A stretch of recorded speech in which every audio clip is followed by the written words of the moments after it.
नीतीश कुमार ने इस बार भारतीय जनता पार्टी को एक बड़ा भाई का रोल दिया है अपने मंत्रिमंडल में। तो भारतीय जनता पार्टी पूरे, आपने देखा होगा कि 2019 से लेकर के 2022 तक, जब तक नीतीश कुमार रहे तब तक थोड़ा सा भी 19-20 किया तो दबाव बनाते रहे। 19 से 24 के बीच में जो एक बड़ा कई परिवर्तन हुए, उस परिवर्तन में नीतीश कुमार का मंत्रिमंडल में नहीं शामिल होना एक बड़ा काम था। और जैसे ही मंत्रिमंडल में शामिल हुए आरसीपी सिंह, वैसे ही आपने देखा कि किस तरह से पार्टी के भीतर उनके बवाल मच गया। मात जाकर के कहीं ना कहीं नीतीश कुमार भी समझ रहे हैं और 2025 के चुनाव में नीतीश कुमार को 2-3 चीजें सेट करनी है। नोरमा ग्रुप, जो सोचता है वो करता है, आपके अपने सपनों का आशियाना। नमस्कार, मैं विकास सिंह राजपूत। ये तो होना ही था, बिहार में राजनीति एक बार फिर से नीतीश कुमार के बयान आने के बाद तेज हो गई है। नीतीश कुमार लंबे समय के बाद अपनी चुप्पी तोड़े और जैसे ही नीतीश कुमार ने कहा कि सब कुछ हो गया है, उसके बाद नीतीश कुमार पर मीडिया टूट पड़ती है। नीतीश कुमार को मीडिया चारों ओर से घेर लेती है और उसके बाद बिहार की राजनीति गर्म हो गई है। आगामी विधानसभा चुनाव में महज 4 महीने का वक्त बचा हुआ है, लेकिन नीतीश कुमार का ये बयान काफी ज्यादा अहम हो गया है। इस वक्त नीतीश कुमार का एक एक बयान की अलग अलग मायने निकाले जा रहे हैं। वैसे में नीतीश कुमार ने जब ये बड़ा बयान दिया, इसके क्या कुछ मायने हैं और इसके पीछे की बड़ी वजह क्या है, तो इन तमाम मुद्दों पर आज हम रोशनी डालेंगे और हमारे साथ में बाबा है। तो सीधा हम बाबा से जुड़ते हैं। बाबा, आगामी विधानसभा चुनाव में 4 महीने का समय बाकी है। नीतीश कुमार पर सभी की नजर थी। नीतीश कुमार काफी लंबे समय के बाद मीडिया के सामने आते हैं और बड़ा बयान देते हैं। देखिए विकास, जो वर्तमान स्थिति है और जो चुनावी साल है, आपको नजर आ रहा होगा कि किसी भी बात का सीधा सीधा कनेक्शन जो है वो जोड़ करके देखा जा रहा है चुनाव से। नीतीश कुमार अगर कुछ बात कह देते हैं, पिछले लंबे समय से आपने देखा होगा नीतीश कुमार मंच पर ही बोलते हैं, या तो प्रधानमंत्री के मंच पर हो या किसी अन्य मंच पर हो, वो आम जनता और मीडिया से कनेक्ट नहीं हो रहे थे। लेकिन आज जब वो मीडिया से कनेक्ट हुए तो मीडिया के पास एक नहीं होता है कि डूबते को तिनका का सहारा कहा जाता है, या फिर अंधे को क्या चाहिए, एक आंखें। तो उसी संदर्भ में इसको अगर जोड़ करके देखा जाए तो जैसे ही नीतीश ने अपनी जुबान खोली और तो चुप्पी तोड़ी, वैसे ही आपने देखा कि मीडिया ने इसको अलग अलग परिप्रेक्ष्य में ले लिया, कर दिया। सबसे बड़ी बात यह है कि नीतीश कुमार भी इस बात के लिए जाने जाते हैं कि वो जो कहते हैं उसके सीधा मायने नहीं होते हैं, उसका मायने घुमा करके आता है। जब नीतीश कुमार ये कह दें कि अब कहीं नहीं जाना है, तो आप मान के चलिए कि नीतीश कुमार कहीं जा रहे हैं। इस बार नीतीश कुमार बहुत बार कह रहे हैं कि कहीं नहीं जा रहे हैं, लेकिन इन सबके बावजूद नीतीश कुमार जिस तरह का एक्ट कर रहे हैं, जिस तरह की बातें सामने आ रही हैं, वो साफ साफ इशारा कर रही है कि कहीं ना कहीं कुछ विशेष होने वाला है। और आज वो विशेष, और जब बिहार की राजनीति की बात करेंगे विकास, तो स्वाति की बूंद की तरह है नीतीश कुमार का जो बयान है। क्योंकि नीतीश कुमार बयानों में आजकल देखिएगा तो मीडिया से दूर रहते हैं, जैसा कि हमने पहले बताया कि बयान मंचों पर ही देते हैं। और जब नीतीश कुमार ने आज सुबह मल्टी स्टोरी जो नया जो पार्किंग का उद्घाटन हुआ, उसके उद्घाटन के समय में अचानक से उनको खुशी हुई होगी, चूंकि एक बढ़िया काम हुआ है। इससे कोई भी इनकार नहीं कर सकता है कि वहां जो जाम लगा रहता था उससे निजात मिलेगी। मल्टी स्टोरी जो है पार्किंग का व्यवस्था किया गया है, जो एक दर्शनीय चीज है। मुंबई में हम लोगों ने देखा है पहले, अब बिहार में भी उस तरह की चीजें हो रही है। तो सीधे तौर पे नीतीश कुमार को इस बात की खुशी होनी भी चाहिए, क्योंकि उन्होंने एक बेहतर काम किया। और जिस पुल से होकर के वो गए होंगे, उस सर्किल को भी देख करके उनको खुशी हुई, क्योंकि आज से 15 साल पहले, 10 साल पहले, 20 साल पहले ये बात देखने को नहीं मिल रही थी कि पटना इतना डेवलप और इतना विकसित है।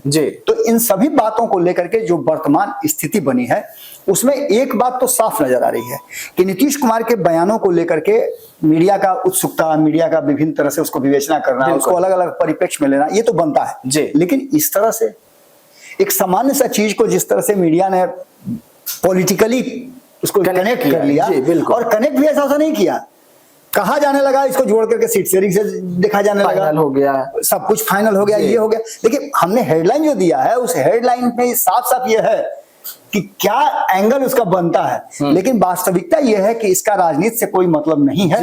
नीतीश कुमार ने जिस तरह की बातें की, वो साफ साफ बताता है कि नीतीश कुमार को इस बात की बिहार का विकास जिस तरह से हो रहा है और जिस तरह से उन्होंने किया है उससे वो संतुष्ट नजर आ रहे हैं। उन्होंने यही बात रखते हुए कहा कि सब कुछ हो गया है जी। तो सब कुछ हो गया है का मतलब उनका सीधे तौर पे था कि ये जो कार्य है जिसका उन्होंने बीड़ा उठाया था वो पूरा हो गया है। और उसके लिए उन्होंने जिलाधिकारी महोदय को भी सामने बुला करके और कहा कि देखिए अच्छा काम हुआ है, अब इधर उधर भागे हुए मत आप लोग। अब देखिए इसको दो परिप्रेक्ष्य में आप देख सकते हैं। हम ये नहीं कह रहे हैं कि मीडिया ने जो तार जोड़ने का कोशिश किया वो गलत था जी। मीडिया का काम है तार को जोड़ना और कड़ियों को जोड़ करके लोगों तक बातों को पहुंचाना। बॉडी लैंग्वेज भी बहुत कुछ कहता है और हर बात में राजनीतिक व्यक्ति जो होते हैं जी। वो उसके राजनीतिक मंशा अपनी कहीं ना कहीं उसमें दिखा देते हैं। नीतीश कुमार भी इसी तरह के नेता हैं जो बोलते कुछ हैं करते कुछ हैं और उनका इशारा कुछ और होता है जी। अगल बगल में उनके भारतीय जनता पार्टी के नेता थे, आपको याद है सम्राट चौधरी थे कि हाल फिलहाल में जिस तरह से नीतीश कुमार ने एक अलग तरह का मंत्रिमंडल बनाया है जी। ऐसा मंत्रिमंडल 2005 से लेकर के अब तक हम लोगों ने नहीं देखा था। बिल्कुल नीतीश कुमार ने इस बार भारतीय जनता पार्टी को एक बड़ा भाई का रोल दिया है अपने मंत्रिमंडल में, जो कि नीतीश कुमार का विशेषाधिकार था। वो चाहते तो कर सकते थे, नहीं भी कर सकते थे। लेकिन नीतीश कुमार ने दो बातें की है। एक तो 2019 के चुनाव में नीतीश कुमार को आपने देखा होगा कि जब जीत करके आए थे लगभग बराबर सीटें थी, 17-16 सीटें थी जी। एक बड़ा स्टेक था, हिस्सेदारी थी नीतीश कुमार की, फिर भी उन्होंने मंत्रिमंडल में अपने आप को शामिल करने का फैसला नहीं लिया जी। मंत्रिमंडल से खुद को दूर रखा। बिल्कुल इसका इंपैक्ट क्या पड़ा? तो भारतीय जनता पार्टी पूरे आपने देखा होगा कि 2019 से लेकर के 2022 तक जब तक नीतीश कुमार रहे तब तक थोड़ा सा भी 19-20 किया तो दबाव बनाते रहे जी। 19 से 24 के बीच में जो एक बड़ा कई परिवर्तन हुए, उस परिवर्तन में नीतीश कुमार का मंत्रिमंडल में नहीं शामिल होना भी एक बड़ा काम था। और जैसे ही मंत्रिमंडल में शामिल हुए आरसीपी सिंह, वैसे ही आपने देखा कि किस तरह से पार्टी के भीतर उनके बवाल मच गया जी। ये नीतीश कुमार पहले से जानते थे जी। इसीलिए उन्होंने मंत्रिमंडल में शामिल होने से खुद को रोक लिया। बिल्कुल पहली बात। दूसरी सबसे बड़ी महत्वपूर्ण बात, 2024 में जब नीतीश कुमार वापसी किए उससे पहले भारतीय जनता पार्टी को नील डाउन करा चुके थे और उन्होंने कभी साफ साफ नहीं कहा। जिस समय भारतीय जनता पार्टी के नेता पूछते रह गए, मंत्रिमंडल के सदस्यों को पता नहीं था कि नीतीश कुमार क्या फैसला लेने वाले हैं और नीतीश कुमार ने सेकंड भर में फैसला लिया और उन्होंने अचानक से अगस्त के महीने में जाकर के सीधे तौर पे राज्यपाल को सौंपा कि मैं इस्तीफा दे रहा हूं और शाम में जाकर के उन्होंने कहा कि मैं फिर से सरकार बनाने के लिए आपसे समय मांगता हूं जी। ये है मेरा बहुमत का लिस्ट। यानी नीतीश कुमार के फैसले और नीतीश कुमार के जो बयान होते हैं उन बयानों में से आपको राजनीतिक पुट निकालना होता है और मीडिया बार बार इसीलिए नीतीश कुमार के हर बयान को कनेक्ट करती है उनके राजनीतिक बयानों से।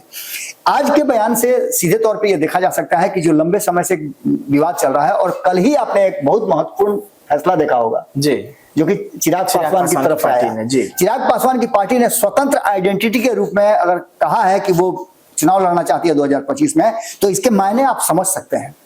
स्वतंत्र आइडेंटिटी का मतलब क्या होता है, जबकि आपको मैं कई बार बोल चुका हूं कल से कि स्वतंत्र आइडेंटिटी का मतलब होता है कि आपकी अलग पहचान है, अलग निशान है, अलग नाम है, सब कुछ अलग अलग है।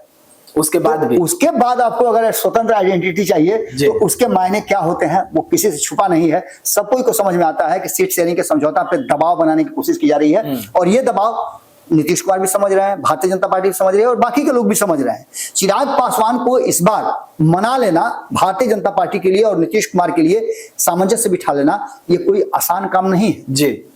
और सबसे बड़ा अगर कहीं मुश्किल पैदा होगा तो वो चिराग पासवान के सीट को ही लेकर के होगा, क्योंकि चिराग पासवान के पास कुछ ऐसी सीटें हैं जो नीतीश कुमार उस सीट पर लंबे समय से अपना दावा प्रस्तुत करते आ रहे हैं। उन सीटों को अब चिराग पासवान मांगेंगे क्योंकि वहां दूसरे नंबर की पार्टी बन करके रहे हैं। 9 से 10 ऐसी सीटें हैं जिसमें नंबर 1 से लेकर नंबर 2 तक वो रहे हैं।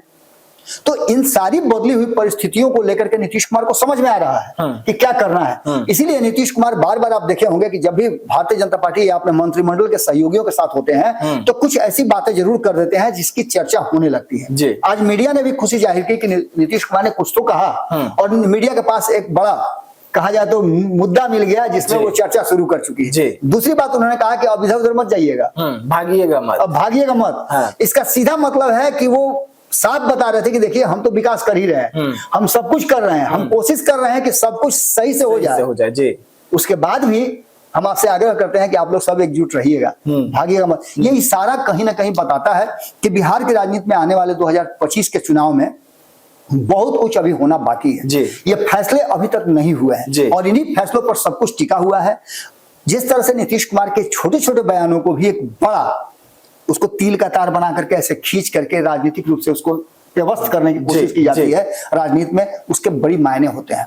हम लगातार इन बातों को कह रहे हैं कि नीतीश कुमार को अभी तक अपना नेता तो घोषित किया गया है, नेतृत्व तो उनका स्वीकार किया गया है, ये भी कहा गया है कि नीतीश कुमार की अगुवाई में ही 2025 का चुनाव लड़ा जाएगा, लेकिन ये बात कहाँ कहा गया है कि नीतीश कुमार ही मुख्यमंत्री होंगे? बिल्कुल। और ये बात सिर्फ चिराग पासवान ही कहे और उसके बाद अब वो भी सीएम कुर्सी पर दावा। निश्चित रूप से चिराग पासवान को लेकर के उनकी पार्टी के लोगों का जिस तरह का जोश देखने को मिल रहा है वो तो कुछ और ही लेवल की बात कह रहा है। और मैं बार बार ये बात कह रहा हूं और संपादक नमन मिश्रा जी भी बार बार कहते हैं, विकास आपने उनके साथ जो खबरें कर रहे हैं आप लोग लगातार, उन खबरों पर मेरी नजर है। पूरे बिहार में भारत लाइव और पंचनामा के माध्यम से जिस तरह से ये स्थापित किया जा रहा है कि आने वाला जो चुनाव होगा 2025 का वो हंग की तरफ भी जा रहा है। बिल्कुल, क्योंकि स्पष्ट बहुमत मिलता हुआ दिखाई नहीं दे रहा है। या फिर दूसरी परिस्थिति ये हो सकती है कि क्लीन स्वीप हो जाएगा, जिसमें 225 का लक्ष्य जो नीतीश कुमार ने रखा है, कहीं ऐसा ना हो कि कोई गठबंधन 225 से भी ऊपर सीटें पा ले। ये भी हो सकता है। लेकिन जनता का मूड, जनता का मिजाज क्या है, एक बात तो साफ नजर आ रही है कि नीतीश कुमार भी मान गए हैं कि आज का जो बिहार है, युवा बिहार, वो कहीं ना कहीं यूथ से कनेक्ट हो रहा है, युवाओं को खोज रहा है। यही कारण है कि तेजस्वी यादव नंबर 1 पे है, प्रशांत किशोर उस लाइन में खड़े हैं, चिराग पासवान को लोग खोज रहे हैं, यहां तक कि निशांत के लिए भी नारे लग रहे हैं कि बिहार का नेता कैसा हो, निशांत कुमार जैसा हो। सम्राट चौधरी की बात करिए तो उनसे भी लोग कनेक्ट हो रहे हैं। उसके बाद जीतन राम मांझी से ज्यादा आजकल देखिए संतोष सुमन के साथ लोग जुड़ रहे हैं। आईपी गुप्ता आए हैं, उनके पीछे भी देखिए कि बड़ा हुजूम जो है युवाओं का, आप देख लीजिए उनका सोशल मीडिया आप खंगाल के देख लीजिए, आपको नजर आएगा कि युवा उनके पीछे कितना लंबा लाइन लगा करके खड़ा है, कहां से युवा आ रहे हैं उनसे मिल करके और सिर्फ उनका 2 शब्द सुनने के लिए। तो ये सभी चीजें घुमा फिरा करके कहीं ना कहीं नीतीश कुमार भी समझ रहे हैं और 2025 के चुनाव में नीतीश कुमार को 2-3 चीजें सेट करनी है। इसलिए नीतीश कुमार अभी कोई भी फैसला नहीं कर रहे हैं और अपने बयानों के आधार पर, जैसा नहीं होता है कि मार्केट में आप देखिएगा तो किसी दुकान के बाहर जब जाइएगा आप तो देखिएगा वहां शोपीस में बहुत सारा चीज लगा रहता है। बिल्कुल, वो लंबे समय से लगा हुआ है और वो एक ऐसा सामान यूनिक होता है जिसको देख करके आप आकृष्ट होकर दुकान के अंदर जाते हैं। नीतीश कुमार वही नेता हैं जो बिहार में बार बार सुशासन, न्याय के साथ विकास और 2005 से पहले के बिहार की कल्पना और उसका वर्णन करके वो सत्ता में बने रहते हैं। अब जो एक नई बात सामने आई है कि 2025 के चुनाव के बाद से बिहार और देश की राजनीति बदलने वाली है, यहां से एक नए युग की शुरुआत होने वाली है और इसी को लेकर के नीतीश कुमार के हर बयान का मायने रखा जाता है। नीतीश कुमार कब क्या कहेंगे, इस बात को लेकर के मीडिया के साथ साथ राजनीतिक गलियारे में भी लोग तैयार नजर आ रहे हैं।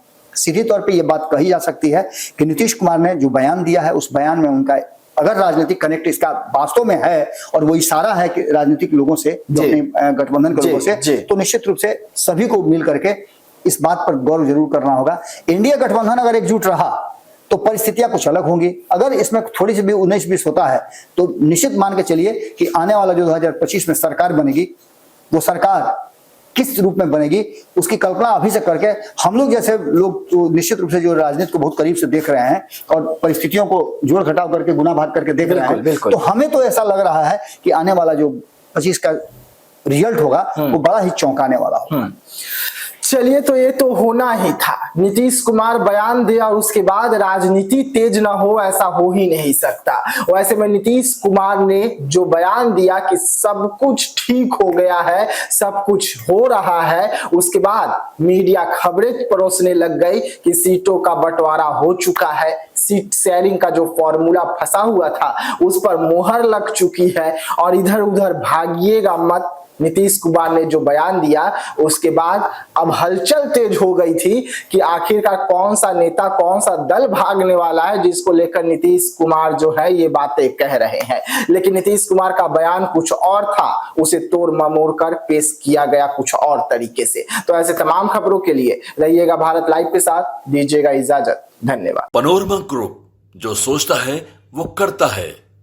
अगर ये वीडियो पसंद आई और वह बिहार के राजनीति और बिहारियत से सरोकार रखेनी तो सब्सक्राइब बटन दबा के चैनल के सब्सक्राइब कर ली। ओजे एगो घंटी बा, ओकरा बटन दबा देला से कुल सटीक और मारक खबर रुआ मुफ्त में मिल जाई। अगर रुआ पत्रकारिता के हमनी के नया प्रयोग में सहयोग कर चाहतानी तो ज्वाइन बटन दबा दी। पेटीएम नंबर नोट कर ली 9386816700। धन्यवाद।